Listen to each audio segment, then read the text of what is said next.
Hola, muy buenas noches para todos. En esta ocasión nos encontramos los compañeros Joan Jaramillo y Estefanía Quintero para hablar respecto a nuestra conjetura que trata sobre el texto de Un acto de amor de Jacobson. Nuestra conjetura para iniciar son las filias son el reflejo del vacío interior, histeria decantado en el fetiche. Así decidimos denominar a nuestra conjetura. Y es que entendemos que el fetiche existe como respuesta a esa lucha humana por transgredir los límites de lo posible en ese marco de la moral y de las buenas costumbres. Entonces, decimos que el fetiche es esa expresión desbordada del deseo y de los anhelos ocultos allí en la psique humana. Es lo que alimenta ese discurso de la seducción y esa búsqueda personal por definir esa delgada línea que separa la perversión de la norma. Pero es precisamente allí, al caer en esa marginalidad, que el ser humano asiste a la vacuidad de su existencia, puesto que descubre que todo aquello que creía conocer no es más que la mascarada del discurso de la seducción por el objeto del deseo. Ese es como a grandes rasgos la conjetura, lo que queremos hablar en esta noche con ustedes. Y entonces hablamos de dos momentos cruciales en la obra para poder explicar esta teoría, ¿verdad? Entonces hablamos de la histeria y nos remitimos entonces a las primeras hojas del libro, en la página 8, página 9, donde encontramos esa primera escena romántica de la juventud del personaje, de nuestro personaje Félix. Y se refiere a la primera vez, su primera cita, cuando lleva a esta chica, su novia, al cine. Los dos son unos jóvenes, unos adolescentes de 15 años. Y es curioso porque entonces en este momento, si bien ellos están juntos en el cine, van juntos y están juntos durante toda la película, al terminar la película, ella sale con otro chico diferente al que entró. Y entonces, pues, esta es como la ruptura, como este primer capítulo, esta primera herida de histeria que se genera en nuestro protagonista y que más adelante pues explicaremos porque de allí se decanta un fetiche. Y hablamos entonces también del fetiche como esa búsqueda constante y nos podemos referir igualmente allí en unas líneas más abajo de esa página 9, esas primeras páginas, cuando él empieza entonces a hablar a describir el amor, cómo entonces a partir de esa ruptura, a partir de ese momento, él concibe el amor y decide entonces ser más cuidadoso desde entonces, porque decide no hacerle daño a nadie, decide obviamente no hacer pasar a otra persona el dolor que él sufrió con esta ruptura. Y lo importante allí es que su lema, cómo sobrevivir a los celos, se convierten en el estudio de su vida. Y entonces podemos a partir de allí, partir del fetiche que va a decantar una serie de historias que obviamente pues todos conocemos a través de la lectura. Pero entonces ahora lo dejo en manos de mi compañero Joan, que nos va a hacer la contextualización con los demás textos relacionados. Bueno, como ya venía presentando justamente Alexandra, pues quisiera como introducir algunos términos de algunos autores que ya hemos revisado con anterioridad para complementar justamente y argumentar la propuesta que nos hemos hecho y que les hemos presentado. Y quisiera partir de un dicho popular que cita: nadie sabe lo que tiene hasta que lo pierde. Y empiezo con este dicho justamente para ejemplificar un imaginario popular y con ello a la vez manifestar el fetiche del que estamos hablando. En términos de Georges Bataille, el fetiche, como lo hemos asumido y como lo ha presentado Alexandra, el de ver a la esposa en brazos de otro hombre, es asistir al avistamiento de una continuidad. El hombre discontinuo persigue la continuidad, pero hasta este punto hemos visto que esa búsqueda de la continuidad se busca en sí mismo y no en otros. Es decir, y con respecto a esta novela, la discontinuidad es seducida en el avistamiento de la continuidad, introduciendo un término de Baudrillard. Aquí también hay muerte, en esos mismos términos en los que les vengo hablando, y es una muerte de la discontinuidad en tanto la búsqueda paradójica de la posesión, porque es en ese nadie sabe lo que tiene hasta, es en ese ver a la esposa en una esperanza en la pérdida, y por eso allí hablamos de una muerte de la discontinuidad. Ahora, es importante establecer, como también lo hace la novela, una diferencia entre estímulo y experiencia, porque veremos en la novela precisamente este juego. Por un lado, Marisa estimula a su esposo. Esto es, fruto de la frustración, la imaginación y el estímulo que resulta en una creación artística. Entonces hablamos de un Marius y no Mario. Es decir, hablamos de una idealización que se crea Marisa y no de Marius como personaje. Por otro lado, la novela también nos presenta la experiencia del discurso, en la que se es víctima por los celos y se es victimario por el fetiche en sí mismo. En fin, es seducido y reflejado. La verdadera ley inmutable. Allí en la novela se mencionan la ley inmutable de la mujer, pero pienso que la ley inmutable precisamente se da en esta experiencia del discurso, en el que si bien se es víctima de todo ese escenario de celos, también se es victimario por el mismo establecimiento del fetiche, que surge de una histeria, como ya nos lo ha presentado Alexandra. También es importante resaltar un elemento como lo es el sentido práctico y emocional de las 4 de la tarde, precisamente porque resalta la idea de vacuidad en la existencia, uno de los elementos que exponía también Alexandra al presentar la conjetura, que a diferencia del Homo modernus se detiene en los placeres sedentarios como lo son el leer, el comer y el charlar, porque de allí precisamente surge todo el entramado de la novela. Hablar del objeto de deseo entre el marido emérito y el amante elegido es hablar de porno, de una idea del porno. De ahí que sea asistir a un avistamiento. Esto es la imaginación, la compasión, el sufrimiento.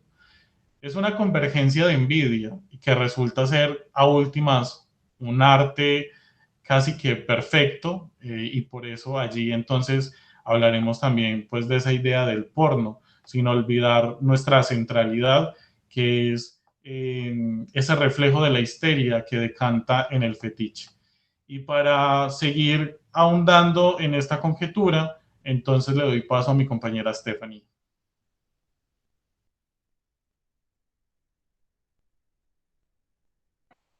Bueno, buenas noches. Ya para complementar lo que ya mis compañeros han venido ahondando y han venido hablando, me gustaría hablarles en este caso de cómo es que nace ese fetiche, cómo es que nace ese hombre producto del deseo, producto de la seducción.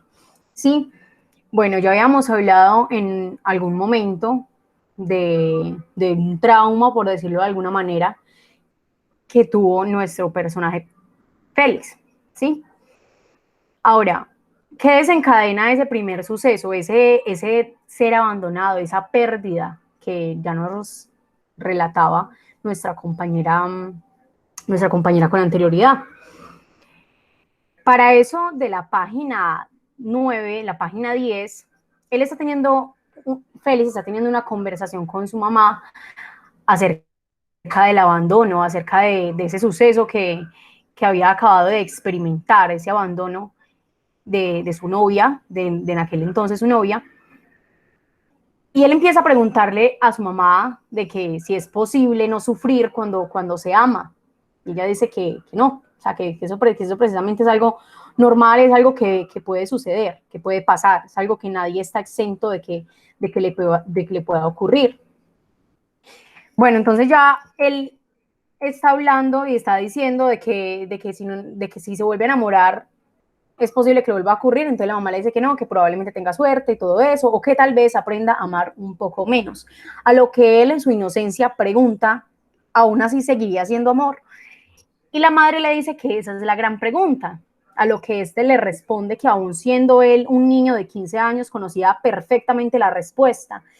Y es que si uno quiere enamorarse, que si quería enamorarse y no deseaba otra cosa, tenía que acoger en el alma todos esos síntomas, secuelas del amor, que es precisamente ese miedo a ser engañado, que no era menos intenso que el miedo a la muerte, o por ejemplo los celos, que carcomían hasta el tuétano, y que es precisamente esa anticipación de la pérdida, esa pérdida que aguarda después incluso de la ganancia con la misma seguridad, en que un día había de seguir a la noche y entonces, suponiendo entonces que volviera a amanecer.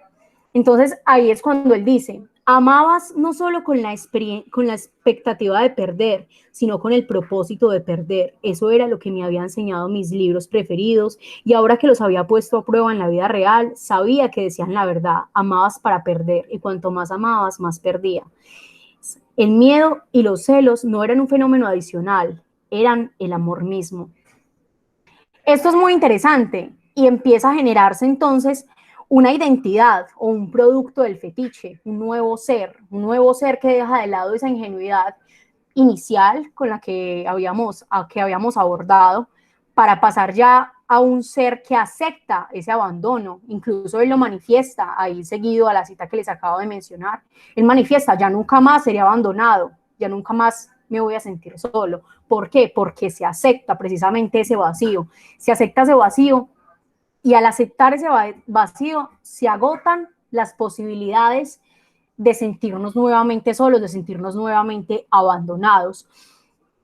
Bueno, y este es un hecho que va precisamente a enraizar o a dar pie a un fetiche o a una filia que se volverá de alguna manera un mecanismo de defensa para nuestro personaje, un mecanismo de defensa respecto a ¿qué? Precisamente respecto a ese abandono, ¿sí? Respecto a esa pérdida de la que él nos habla. Entonces, ¿en qué radica este fetiche? Radica en el placer y en el deseo de ver a la persona amada en brazos de otro hombre, ¿sí? Pues en este caso es un hombre. Entonces, para relacionarlo con el texto de Baudrillard, podemos decir que en el texto el fetiche transgrede los límites de la realidad. Bueno, Baudrillard nos plantea que seducir es morir como realidad y producirse como ilusión. De este modo, dentro del texto, el fetiche transgrede los límites de la realidad y de lo correcto en la medida en que este sujeto se entrega al deseo de su ser, al deseo oscuro de su ser, ese deseo que lo hace incluso llegar a delirar y a crear situaciones que alimentan esa perversión, situaciones en las que se imagina a su esposa en brazos de otro hombre. Ya para la página 32 nos manifiestan lo siguiente, nos dice, yo era un hombre que se excitaba ante la visión de las manos de otro en los pechos de la mujer que amaba. En lo sucesivo, si podía elegir, prefería que Marisa ofreciera sus pechos a un hombre que no fuera yo. Ese iba a ser el requisito y la medida de mi amor por ella. De un plumazo quedé liberado de la fascinación que me inspiraba los celos con Freddy. Ahora me hallaba libremente entregado a los míos. Entonces, precisamente esa naturaleza trastornada de nuestro personaje, que alimenta en ese deseo y en ese fetiche de ver a su esposa en brazos de otro, lo que genera entonces y nos deja ya entrever de una manera definitiva que surge un nuevo ser, ¿sí? Que surge una nueva máscara, un nuevo mecanismo de defensa, por decirlo de alguna manera, haciendo de tu dolor tu fetiche. ¿Sí? Entonces, precisamente, cómo nace del fetiche el dolor y la satisfacción que se unifican en uno solo, ¿sí? Bueno, entonces ya pues, como con esto podemos decir que vamos a terminar este punto. No sé si de pronto alguno de mis compañeros quisiera como añadir algo más, o si ya está bien para que cerremos acá.